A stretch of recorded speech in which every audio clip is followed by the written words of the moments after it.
When Grace turned 38, something inside her shifted. To the outside world, she seemed like she had it all. A charming husband named David, 2 smart kids, a cozy house in a nice neighborhood, and a stable job as a school counselor. But deep down, Grace felt like she was living a life of expectations, not her own desires. It was a Thursday afternoon when everything began to change. Grace had just finished a long day of meetings and sat in her car outside a local cafe. She wasn't ready to go home. Instead, she went inside, ordered a tea, and sat by the window.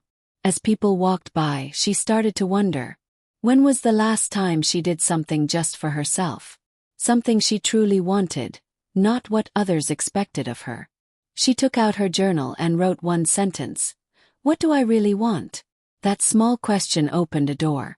In the weeks that followed, Grace quietly started exploring the deeper parts of herself, the parts she had tucked away beneath laundry piles, grocery runs, and PTA meetings. She didn't talk about it to anyone, not even David.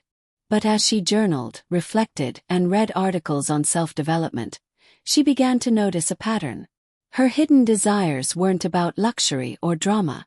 They were subtle, emotional, and deeply human.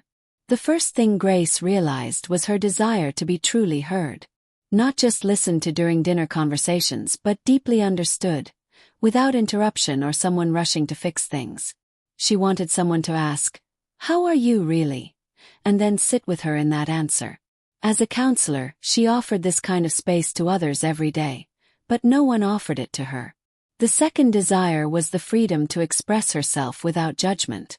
Grace had always been the responsible one, the one who never cried in public, who always held it together. But what she craved was the space to be vulnerable, to be messy, and still be loved for it. Next came the desire for adventure and spontaneity. Not in a wild, reckless way, but in simple things. Taking a dance class, driving without a destination, or saying yes to something unexpected.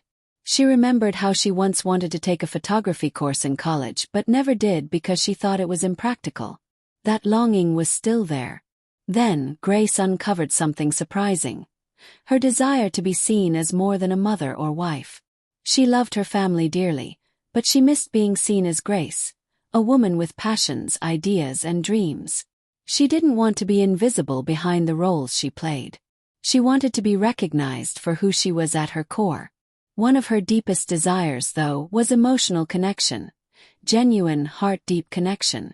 She and David loved each other, but somewhere along the way, the intimacy faded into routine. She longed for conversations that lit up her soul, for quiet moments of holding hands without needing to say a word. Connection that didn't need fixing or formality, just presence. There was also a quieter yet powerful desire, the need for appreciation. Grace didn't need grand gestures, but a simple thank you or "I see how much you do" would go a long way.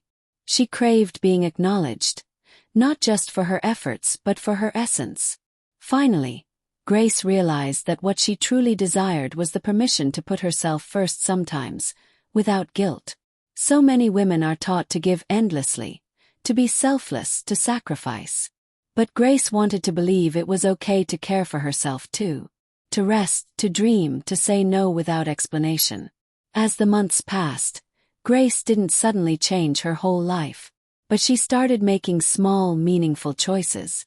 She told David one evening, "I want us to talk like we used to, really talk."